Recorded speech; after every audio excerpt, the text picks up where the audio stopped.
Welcome to today's Ethnic Media Services Zoom News Conference, our regular Friday national news briefing. I'm Sandy Close, Director of EMS, and we're grateful to the Center for Budget and Policy Priorities for co-hosting today's briefing, helping us plan and connect to some very important experts, and thank you to the Center for co-hosting. Today's briefing focuses, and it's a very dramatic term, on the great unwinding. 15 million people at risk of losing Medicaid, or Medi-Cal, as it's known in California. On April 1st, states will resume reviewing all 86.7 million Medicaid enrollees' eligibility for the first time since the pandemic began. And they will begin ending coverage for those deemed ineligible. This process is called unwinding, and according to estimates, it could result in up to 15 million people leaving the program. Eligible individuals and families, particularly people of color and children, many immigrants, are at risk of losing coverage during the unwinding process, despite remaining eligible for Medicaid or becoming eligible for other types of low-cost coverage due to administrative hurdles they must overcome to maintain their coverage. EMS partnered with the Center for Budget and Policy Priorities to bring this topic to the attention of our audiences and to explain how to avoid losing badly needed coverage. An expert from the Children's Partnership, also a longtime partner, based in California, will also speak. The speakers include Farah Urzuki, Senior Policy Analyst with the Center, Laura Guerra Cardus, Director of State Medicaid Strategy, Kristen Testa, Director, California Health Programs Children's Partnership, based in Los Angeles. Now I turn the microphone over to Pilar Marrero, editor at EMS, who will moderate today's briefing. Pilar, please go ahead. Thank you, Sandy. Hi, good morning, everyone. Thank you for joining us for this very important briefing on a topic that's going to affect a lot of people in our communities. I'm going to invite Farah Urzuki, Senior Policy Analyst for the Center of Budget and Policy Priorities, to give us a first view or a first look of what this unwinding can look like. Farah, thank you for joining us. Thank you so much. The issue we're talking about here today, as Sandy mentioned, is what's been termed the Medicaid unwinding. Since March of 2020, through COVID legislation, states have mostly kept people covered through Medicaid without interruption in exchange for an increase in their Medicaid federal matching funds. This policy, known as the continuous coverage requirement, allowed millions of people to keep their Medicaid during the public health crisis and not be subjected to paperwork requirements or other administrative barriers that usually result in people turning on and off the program. Access to coverage and healthcare services has been critical during this time of increased hardship. At the same time, this continuous coverage policy has meant that most Medicaid enrollees probably have not had contact with their Medicaid agencies in 3 years, and in some cases, even longer. People have moved during the course of the pandemic, meaning their addresses and contact information have potentially changed. This poses a risk during the unwinding process, that people may not receive their renewal notice or important information in the mail. And if they do, they may not understand it or might struggle to submit the information on time. These challenges will be made even more difficult with the staffing crisis that Medicaid agencies are facing, all while preparing to manage the historically high caseloads ahead of them. Medicaid agencies could fall behind in processing cases and documents, and all of these challenges combined could result in large coverage losses. Experts estimate that 18 million people will lose their Medicaid coverage during the unwinding process, with 7 million of them still being eligible, but losing coverage for procedural reasons, such as the ones I touched on, such as not receiving or submitting paperwork on time, not being able to get a hold of their Medicaid offices, among many others. And that risk is particularly high for children and people of color. We know that procedural barriers, or the red tape that people experience in trying to access Medicaid, have deep roots in systemic racism. People of color are disproportionately impacted by these procedural barriers, and this makes it more difficult for them to enroll and stay enrolled in safety net programs like Medicaid, despite being eligible.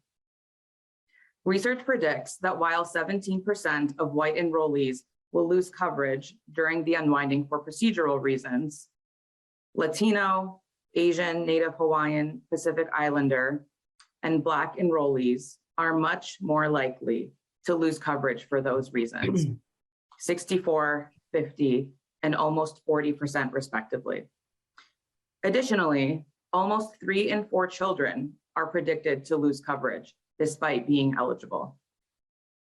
These stark numbers underscore the inequities that communities of color and children experience, and the need for an all-hands-on-deck effort to support these impacted populations through the unwinding process. The year-end congressional spending bill that was passed in December set a date certain for the end of this pandemic policy. It ends on March 31st of this year, which is in just over 60 days.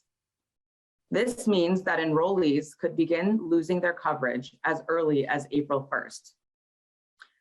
Every state will have its own approach and timeline for processing their historically high caseloads and starting their case renewals. And it takes states anywhere from 60 to 90 days to complete a full renewal. Some states will initiate renewals as soon as February, meaning that some enrollees will start receiving notices in the mail about their coverage as soon as next month. But other states won't begin initiating their renewal process until April. So we will see drops in coverage in those states starting to happen closer to over the summer. Most states will take 12 months to process their full caseloads. So this will be a long process that will happen through the rest of 2023 and well into 2024. Even though the stakes are high and the timeline is inching closer by the day, the good news is that coverage loss is not inevitable. State agencies can and must act now to ensure that eligible communities have the information they need to stay covered, and that people who are not eligible for Medicaid anymore can transition to another form of coverage. States can also use this opportunity to make improvements to their own processes to reduce red tape and make it easier for people to renew their coverage, and such improvements will have long-term benefits. One of the most important things for state agencies to do is to make sure they are communicating effectively with Medicaid enrollees. To do this, agencies should work to make sure they have updated enrollee contact information so that when notices start to come in the mail, people receive them and know it's time to take action. They should also use different methods to contact people, like text message and email, especially given it may be more difficult than usual to reach them by mail. Partnering with community-based groups and trusted partners is also critical to communicate messages to people on the ground, including communities of color and immigrant populations, about the need to renew coverage or to help them to transition to other types of coverage through the marketplace, which my colleague Laura will touch on more. We know that Medicaid agencies are facing a staffing crisis, and there are strategies that states can employ that would simplify the renewal process and reduce the strain on workforces. State agencies should automate more renewals using electronic data so they don't have to contact every single enrollee directly to renew their coverage. This would reduce procedural errors and would also ease the strain on caseworkers. They should also make sure that people can renew their coverage online or over the phone. This is a federal requirement, but some states have yet to implement it. And they should find ways to address their staffing shortages by hiring more workers, allowing overtime, or bringing back retirees. These fixes are worth investing energy into, even if they aren't ready right when the unwinding process begins. The stakes are high. With the coverage of millions of people on the line and proven solutions at their disposal, state agencies must act to make this process smooth and effective to protect enrollees and minimize coverage losses throughout the unwinding process. And with that, I'll turn it over to my colleague Laura, who will talk more about the messages that communities need to hear now to prepare for the unwinding. Thank you, Farah. Hello, everybody. As we just heard from my colleague, Farah, there is a lot that states can do and need to do to prepare for the unwinding so that eligible people do not lose coverage. And states across the country will do a variety of quality of job. Their work in this area will vary state to state. So it is critical that in addition to urging state leaders and state agencies to do all they can, that we also do all we can to make sure that communities of color have the information they need to protect their coverage and their families' coverage. Ethnic media outlets can serve as a central partner in helping protect people's coverage and the care and financial protections that come with it. So the key messages that we collectively need to get to families are summarized in this slide. People need to update their contact information. Let those on Medicaid know that they will once again need to complete the eligibility renewal process for Medicaid or risk losing coverage, and that they need to make sure that their Medicaid agency has updated contact information for them. Check your mail. Let people know that they need to make sure to check their mail and keep an eye out for letters from either Medicaid or CHIP. Let them know that they could receive their renewal notices at some point this year or early next year, because remember, states will have about a year to initiate the renewals. And so people could be on the earlier side of the renewal process or on the later side. So they should be alert to this the rest of this year and early next year. Let them know to complete the renewal forms if they get one. For those that no longer qualify for Medicaid, let them know that they may be able to get affordable coverage through the Affordable Care Act marketplace, and to learn more by visiting healthcare.gov. As Medicaid enrollees go through these redeterminations in expansion states, The majority of those going through the redetermination will have an affordable coverage option available to them, no matter their new income or circumstance. However, in the 11 non-expansion states that remain, hundreds of thousands of people stand to lose their Medicaid coverage with no other affordable coverage option available to them. Those most likely to fall into what we call the Medicaid coverage gap, where they don't qualify for their state's Medicaid program, but do not earn enough money to get financial assistance on the marketplace, are the following groups. Young adults who turn 19 during the pandemic and will no longer qualify for children's coverage. Parents with extremely low incomes who either have no longer have a dependent child, or their income has risen above the very low threshold that the state has. And the third is postpartum people that are past their state's eligibility period, which could be anywhere from 60 days to 12 months after the end of pregnancy in the non-expansion states. For these groups to avoid falling in the Medicaid coverage gap, often their income needs to rise significantly. For example, a Texas mom would have to see her income rise 6 times from $3,700 to $23,000 to afford to be able to get an affordable coverage option in the marketplace.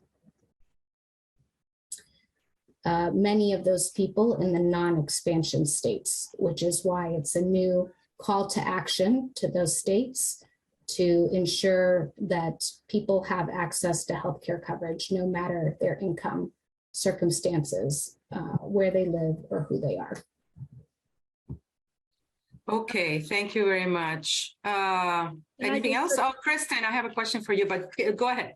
I just wanted to piggyback on that, you know, we saw continuous coverage as a health equity policy, because it is a core piece of what coverage can be. It is what can equate it to how our employer coverage works.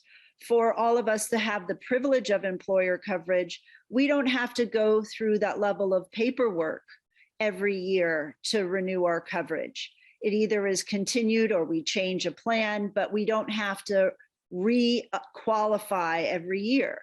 And here's an opportunity to equate a very large and important health insurance program with the other large insurance program that's offered through employers. So this is a way to really get at universal coverage, is by having continuous coverage be permanent in Medicaid, as we're trying to do, starting with young children in California.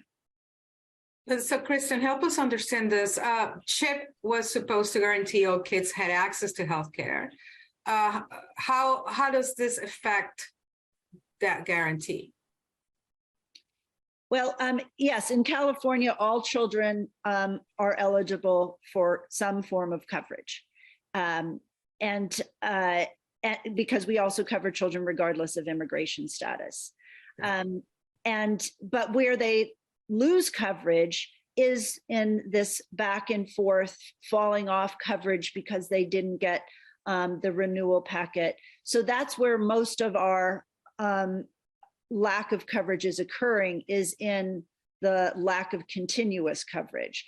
By example, what we've seen during this continuous coverage period, this temporary continuous coverage period, is that the churning rate, the back and forth rate, has decreased by a fourth of what it used to be before the pandemic. That's an enormous drop. It's now less than 1%, where it was closer to 9 or 11%. So that's an enormous drop in those that are falling off of coverage when they needed to have it, and then having to re-enroll. Thank you so much. I know that when I was looking for coverage, that you put your name into a website, and then you've got 100 people calling you, offering to enroll you. How do we determine which of these are scams and which of these are authentic providers that will enroll you in ACA programs? Anyone? In a bit, I'm looking up as I'm unmuting. I can put a resource in the chat. I believe it's Young Invincibles manages a site to help people locate help with enrolling for coverage, and they weed out, of course, scams, but even, I guess, for-profit entities, brokers and groups like that. So they only have kind of nonprofits and organizations that are receiving federal funding to help assist people enroll in the marketplace. So I'll put that link there, and then I might have another good one as well. Are there culturally and linguistically appropriate resources that you can point to? Because so many of people of color, as you mentioned, stand to lose coverage. In addition to the resource that Laura mentioned, I know that healthcare.gov also has a similar search function. So it's called Find Local Help. And when you search for someone through, that's close to you through that tool, you can see what languages they speak. So it has that information available on that website. Thank you. Thank you so much. So it's very important that we know what resources to tap in order to cover this issue from wherever we are. But we also want to know what this means at the macro level. So we were supposed to be moving forward on healthcare, and I think we are. But this sounds like a step back on the issue. Does this mean we are going backwards on healthcare access? Do you guys have an opinion on this? Or is this just a blip not a blip, obviously it's a lot of people, but is this just a obstruction on the way, and we are on the way to better healthcare in the future, better access? Or anyone opine on that? I can say a few words. I think we as a country should feel very proud of being able to keep so many people connected to healthcare coverage during a global pandemic, and at a time when there was also a concurrent kind of economic crisis with people losing access to their employer-sponsored coverage, where we would have expected more people to become uninsured, and instead what we saw is more people gaining coverage. So it serves as a model going forward as to what is possible in this country. And as Farah said, the continuous coverage protection was created as a temporary policy during the pandemic, and now we must do the work of reconnecting with people to see what their new situation is and connecting them to the appropriate healthcare coverage. We certainly do not yet have universal coverage, but for those that are currently in Medicaid, there should be an affordable health coverage option available to all of them, except, or the large majority of them, except many of those people in the non-expansion states, which is why it's a new call to action to those states to ensure that people have access to healthcare coverage, no matter their income circumstances, where they live or who they are. Okay, thank you very much. Thank you to all three of you. Thank you to CBPP and the Children's Partnership for your help and for always being there when we need to explain these complicated things. We really appreciate it. Sandy, you want to say some words at the end, and we can end early for a change. Yeah, no, and thank you to all our reporters who've joined this very informative news you can use. Lord, I have to say, I haven't seen a lot of coverage on this. And I got a call from a mainstream TV reporter in the Bay Area asking for more information. I don't think this is really on people's radar. So this has been a very important kind of alert to all of us. The Children's Partnership did a briefing for us on this a year ago, but things get buried and we have huge new crises like the atmospheric rivers in California, and now just the 2 mass shootings. You just lose sight of these longer term trends that are going to have such significant impact. So thank you all for making this a very helpful briefing on, I think, a topic that the sooner we report on it, the better. And clearly we have to keep monitoring it. Thank you so much.